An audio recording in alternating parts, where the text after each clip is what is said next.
myself Chiranjila Guna,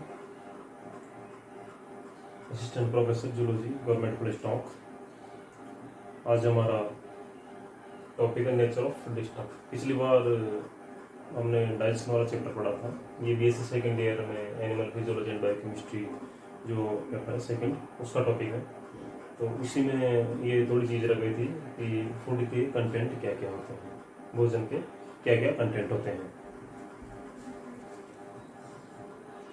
तो भोजन content की बात करें तो दो तरह कंटेंट होते हैं, ऑर्गेनिक और इनऑर्गेनिक।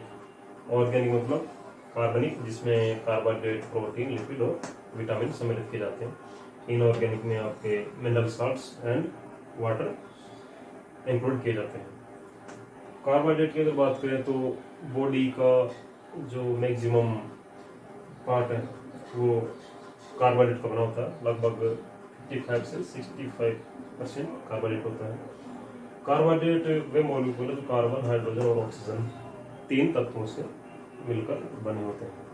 इनका अनुपात 1:2:1 होता है। इसका अगर मूलानुपाती सूत्र की बात करें, इसको बोलते हैं मूलानुपाती सूत्र। केमिस्ट्री में हम पढ़ते हैं मूलानुपाती सूत्र, तो वो होता है CnH2n। जैसे यहाँ पे अगर 6 रखेंगे तो यहाँ पे 12 हो जाएगा, या 6 हो जाएगा, नहीं क्या हो जाएगा, ग्लूकोज हो जाएगा। मोनोसेकेराइड, अब ये कार्बोहाइड्रेट तीन तरह से क्लासिफाइड किए जाते हैं, मोनोसेकेराइड, ओलिगोसेकेराइड और पॉलीसेकेराइड। मोनोसेकेराइड मतलब एक ही प्रकार की सेकेराइड यूनिट्स उसमें होती हैं, और ये बने होते हैं 3 कार्बन से लेकर 10 कार्बन, यानी 3 कार्बन का भी हो सकता है और मैक्सिमम 10 कार्बन का भी हो सकता है। इसका एग्जाम्पल ट्रायोज में जैसे हम पढ़ते हैं ग्लिसरॉल्डिहाइड, टेट्रोज में पढ़ते हैं इथेनोज। इसी प्रकार पेंटोज में राइबोज, डीऑक्सीराइबोज। इसी प्रकार से हेक्सोज, जिसके बारे में सब जानते हैं और सबसे ज़्यादा प्रचलित है, 6 कार्बन वाले, जिसमें आपके ग्लूकोज, मेनोज, गैलेक्टोज और fructose. Glucose, galactose, mannose, fructose, ये जो है ये मोनोसेकेराइड्स हैं। इसी प्रकार से बात करते हैं ओलिगोसेकेराइड की। ओलिगोसेकेराइड वे मॉलिक्यूल हैं जो 2 मोनोसेकेराइड यूनिट से लेकर 10 मोनोसेकेराइड यूनिट से मिलकर बने होते हैं। जैसे 2 मोनोसेकेराइड यूनिट से मिलकर कौन बना, माल्टोज, लैक्टोज और सुक्रोज।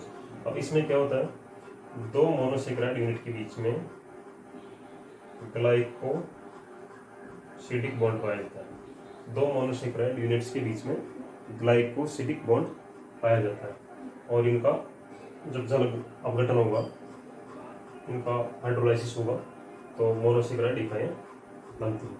इनका मोनोसेकेराइड्स का जल अपघटन नहीं होता है, मोनोसेकेराइड्स का जल अपघटन नहीं होता है। अब ओलिगोसेकेराइड क्या हो गए, 2 से लेकर 10 तक मोनोसेकेराइड इकाई से मिलकर बने हुए जो भी सेकेराइड वो ओलिगोसेकेराइड कहलाते हैं। इसमें आपके डाइसेकेराइड आ गया, ट्राइसेकेराइड आ गया, टेट्रासेकेराइड आ गया, जो भी वो आ गया। जैसे डाइसेकेराइड में जो 2 मोनोसेकेराइड यूनिट से मिलकर बनते हैं, माल्टोज बनता है ग्लूकोज प्लस ग्लूकोज से। लैक्टोज क्या किससे बनता है, ग्लूकोज प्लस गैलेक्टोज से। लैक्टोज किससे बनता है, ग्लूकोज प्लस गैलेक्टोज। सुक्रोज किससे बनता है, ग्लूकोज प्लस फ्रक्टोज से, तो इस तरह से ये डाइसेकेराइड है। इसी प्रकार से ट्राइसेकेराइड भी होते हैं। जैसे ट्राइसेकेराइड की बात करें तो रेफिनोज, रेबिनोज और रेमिनोज, ये ट्राइसेकेराइड आते हैं, जिसमें 3 तरह की मोनोसेकेराइड यूनिट्स होती हैं। और टेट्रासेकेराइड के अगर एग्जाम्पल देखते हो स्टेक्योज और स्कोरडोज और स्टेक्योज टेट्रासेकेराइड के एग्जाम्पल। लेकिन एग्जाम के दृष्टिकोण से ट्राइसेकेराइड और डाइसेकेराइड इंपॉर्टेंट। डाइसेकेराइड के एग्जाम्पल होंगे माल्टोज, लैक्टोज और सुक्रोज। माल्टोज माल्ट शुगर है, माल्ट में पाई जाती है। लैक्टोज दुग्ध शर्करा कहलाती है, दूध में पाई जाती है। सुक्रोज कैन शुगर कहलाती है, गन्ने में पाई जाती है। पॉलीसेकेराइड की बात करें तो पॉलीसेकेराइड को 2 तरह से डिवाइड किया जाता है। एक तो होमो पॉलीसेकेराइड और एक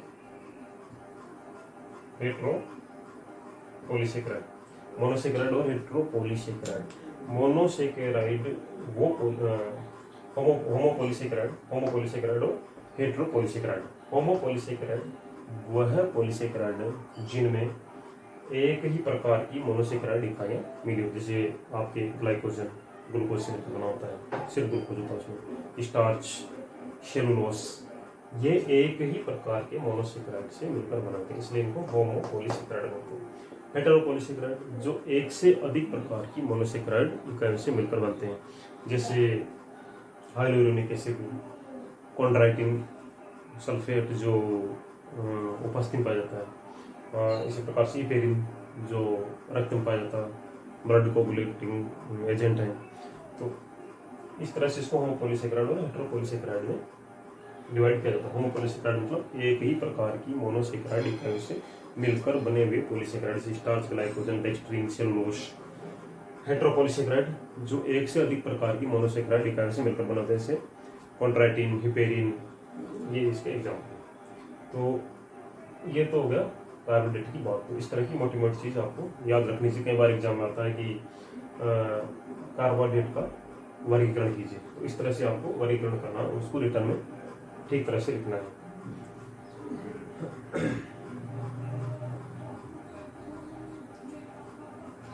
अब कार्बोहाइड्रेट के क्या काम है, अगर इसकी बात करें तो कार्बोहाइड्रेट का मुख्य काम है ऊर्जा उपलब्ध कराना, और चूंकि पचने में आसान होता है इसलिए सबसे पहला ऊर्जा का स्रोत है, यानी सबसे पहले एनर्जी यही, क्योंकि एड आपने एड देखा होगा टीवी में, कोई नहीं ऐसा ग्लूकोन डी जैसा, इस तुरंत ग्लूकोज आता है उसमें, जैसे पियेंगे एनर्जी होगी। तो ये क्या करता है कार्बोहाइड्रेट, सबसे पहले इजीली एनर्जी प्रोवाइड करने वाला ये सोर्स है। और इसकी एनर्जी की बात करें तो इसके जो 1 ग्राम मॉलिक्यूल से 4.1 किलो कैलोरी ऊर्जा प्राप्त होती है। 1 ग्राम के दहन पर 4.1 किलो कैलोरी ऊर्जा प्राप्त होती है। इसी प्रकार से अगला कंटेंट है प्रोटीन। ऑर्गेनिक में पहला हो गया कार्बोहाइड्रेट, दूसरा है प्रोटीन। प्रोटीन भी किसका बना होता है, कार्बन, हाइड्रोजन, ऑक्सीजन और नाइट्रोजन मुख्य रूप से इसमें पाए जाते हैं। कार्बन, हाइड्रोजन, ऑक्सीजन और नाइट्रोजन इसमें पाए जाते हैं, परंतु कभी कभी इसके अलावा फास्फोरस, सल्फर और मैग्नीज भी हो सकते हैं। मुख्य रूप से कार्बन, हाइड्रोजन और ऑक्सीजन और नाइट्रोजन इसमें मिलेगा, लेकिन कभी कभी फास्फोरस, सल्फर और मैग्नीज भी इसमें पाए जा सकते हैं। तो वैसे ये किसके बने होते हैं, अमीनो एसिड्स के। ये क्या होता है प्रोटीन, अमीनो एसिड के बहुलक होते हैं, पॉलीमर, अमीनो एसिड के पॉलीमर होते हैं जो पेप्टाइड बॉन्ड से जुड़े रहते हैं। अमीनो एसिड की जो इकाइयां आपस में, जैसे एक तरफ क्या होता है अमीनो एसिड में, कार्बोक्सिल ग्रुप होता है, और एक तरफ क्या होता है, एमीन ग्रुप होता है। तो एक अमीनो एसिड का कार्बोनिल ग्रुप दूसरे अमीनो एसिड के एमीन ग्रुप से पेप्टाइड बॉन्ड के द्वारा जुड़ा रहता है। इस जुड़ने के आधार पर कार्बोक्सिलिक और एमीन समूह से पेप्टाइड बॉन्ड से जुड़ने के आधार पर, जैसे अगर 2 अमीनो एसिड जुड़े हुए तो हो गया एक बॉन्ड है तो मोनोपेप्टाइड, 2 है तो डाइपेप्टाइड, ट्राइपेप्टाइड। तो इसके आधार पर इनकी एक पूरी पॉलीमर चेन बन जाती है, श्रृंखला बन जाती है, और इससे जटिल मॉलिक्यूल बनते हैं, उनको बोलते हैं प्रोटीन। प्रोटीन शरीर का संरचनात्मक घटक है, मैन्युफैक्चरिंग एलिमेंट है शरीर का। इसका अगर बात करें अपन क्लासिफिकेशन की, तो ये भी 3 तरह से बांटा जाता है, सरल प्रोटीन और संयुक्त प्रोटीन या जटिल प्रोटीन जिसको बोलते हैं, और व्युत्पन्न प्रोटीन। सरल प्रोटीन जो सिंपल प्रोटीन होता है, सरल प्रोटीन, उसमें आते हैं ग्लोबुलिन, एल्बुमिन, प्रोटीन्स, ये सरल प्रोटीन होते हैं। इन सरल प्रोटीन का मतलब इनके जल अपघटन से, इनके हाइड्रोलाइसिस से सिर्फ अमीनो एसिड बनेगा। तो इस तरह के प्रोटीन सरल प्रोटीन कहलाते हैं।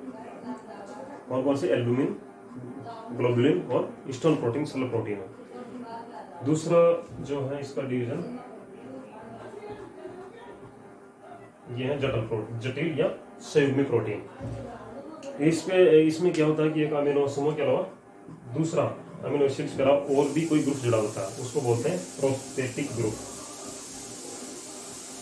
प्रोस्थेटिक ग्रुप ऐसे प्रोटीन जिनमें अमीनो एसिड्स के अलावा कोई अन्य पदार्थ भी जुड़ा रहता है, उसको प्रोस्थेटिक ग्रुप कहा जाता है। Prosthetic group. और ये प्रोस्थेटिक ग्रुप हो सकता है मेटल, हो सकता है कोई फ्लेवर हो सकता है। इसी प्रोस्थेटिक ग्रुप के आधार पर जो जटिल प्रोटीन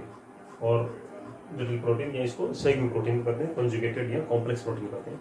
तो ये प्रोस्थेटिक ग्रुप क्या है?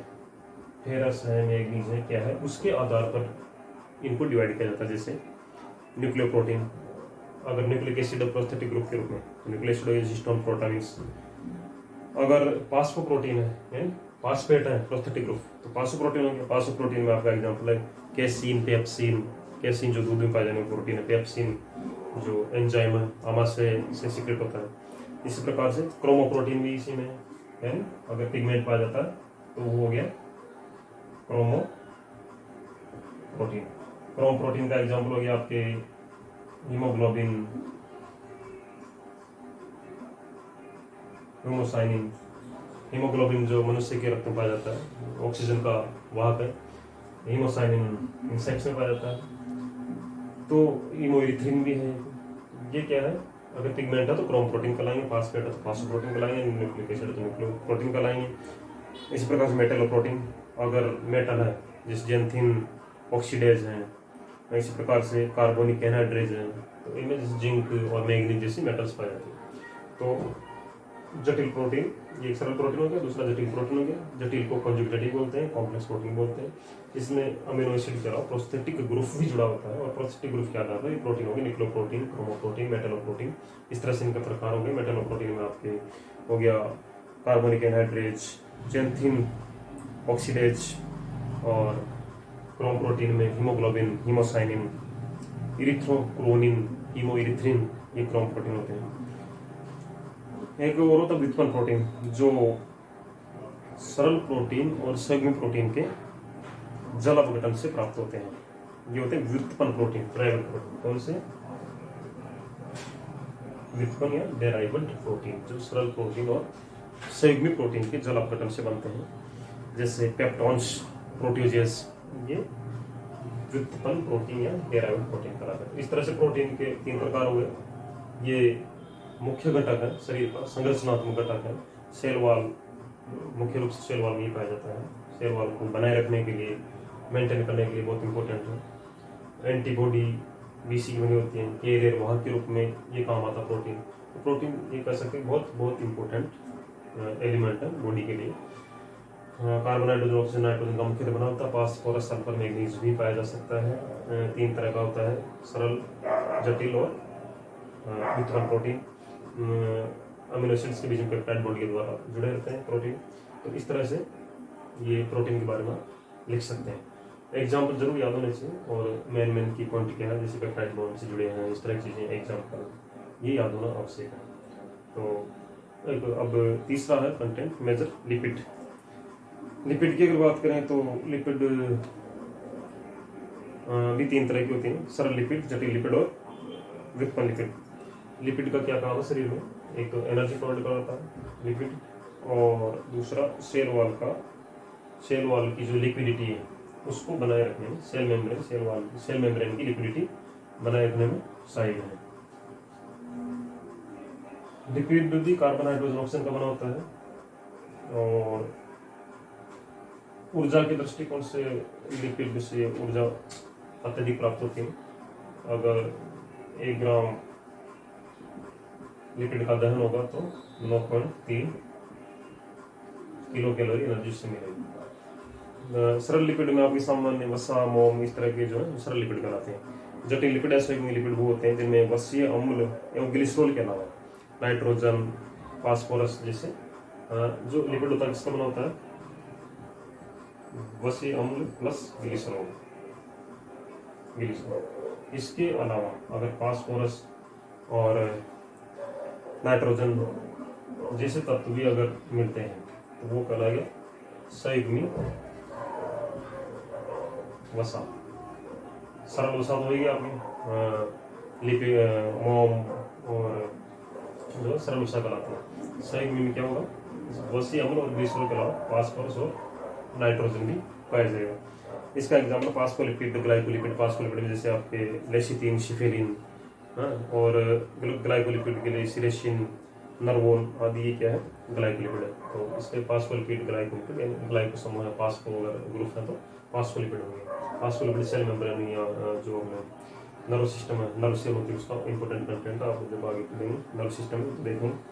इस प्रकार से उत्पन्न लिपिड होते हैं जो सरल और जटिल लिपिड के जल अपघटन से बनते हैं। जैसे स्टेरॉइड्स होते हैं, स्टेरॉइड्स में जैसे विटामिन डी है, लैंगिक हार्मोन्स हैं, एड्रेनोकोर्टिक हार्मोन है। इसी प्रकार से कैरोटिनॉइड्स होते हैं, कैरोटीन्स और जेंथोफिल। तो ये व्युत्पन्न लिपिड के एग्जाम्पल हैं। तो ये आपको याद रखना है। कार्बनिक में एक विटामिन रह गया, विटामिन अभी पूरा होने पड़ेगा, बाद में पड़ेगा। बाकी कार्बोहाइड्रेट, प्रोटीन और लिपिड तीन हो गए। इन्हें क्लासिफिकेशन और इनके एग्जाम्पल इम्पोर्टेंट है। विटामिन का अलग से पढ़ेंगे। धन्यवाद।